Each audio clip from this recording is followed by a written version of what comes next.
let's start with the recipe. I got a little bit of butter straight into a pan. Turn the heat right on. A little drizzle of oil, just literally just a touch. And the bone marrow goes in straight away. I'm gonna get that to cook through. I'm gonna add my chopped onions. And I'm trying to cook everything together. Meanwhile, I need to make sure that my stock is nice and hot, actually boiling temperature. Every ingredient going into risotto has to be always at boiling temperature. We never really want to have the grain of the rice stop cooking at any time. It's gonna ruin the structure of the actual grain of rice, and it's gonna eventually defect the actual grain. It might break, it might split. That is not something you want to have in your risotto. I'm going in with my risotto. Okay. Look, for one portion is about 60 to 70 grams per person. How do you know when it's ready? Give it a couple of minutes, or be careful, don't burn yourself. Quickly just put your finger into it and just feel if the rice, it's if you almost burning yourself, you know you're doing a good job, and it's exactly how hot it has to be. So I can hear the sizzle, I can feel the heat is quite hot. So little splash of white wine.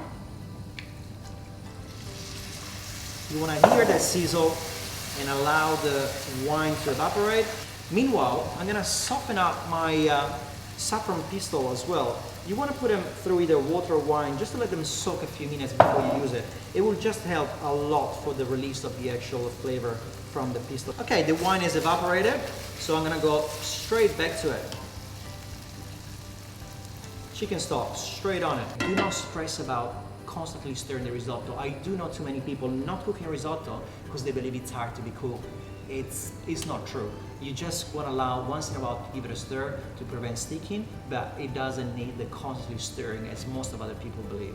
All we need to do, as the rice absorbs all the lovely juices from the stock, simple as that, another ladle of chicken stock, and we're just gonna allow the risotto grain to absorb all of these lovely juices. Okay, it's been about 4 to 5 minutes. The saffron has been soaked into the wine. As you can see, all the color is ready to be shown in this little ramekin. So straight in. So we probably have another good 5 minutes. All the juices have gone. I've just tasted. It's got a lovely bite to it. It's still quite juicy and runny. Turn this off. Okay, very important. And now we're gonna do the mantecatura. Very simple. A couple of knobs of butter, and then of course the Parmigiano-Reggiano. That's what I kept talking about. It's so important.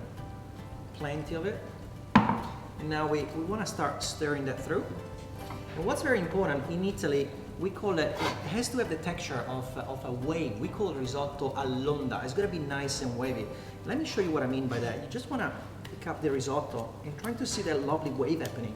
Okay? When you get to this lovely consistency, you know you've done a good job. And it's always good to allow your risotto to sit there for a couple of minutes just to set.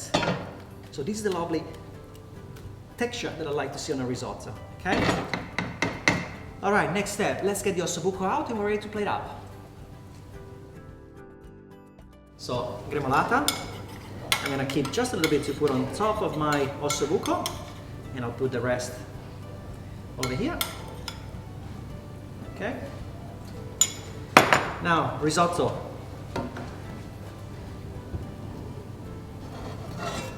Give it another good stir. Is exactly what I meant, nice and runny.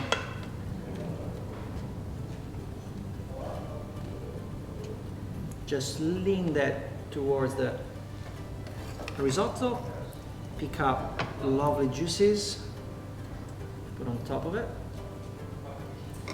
and finally a little touch of the gremolata just on top of the ossobuco.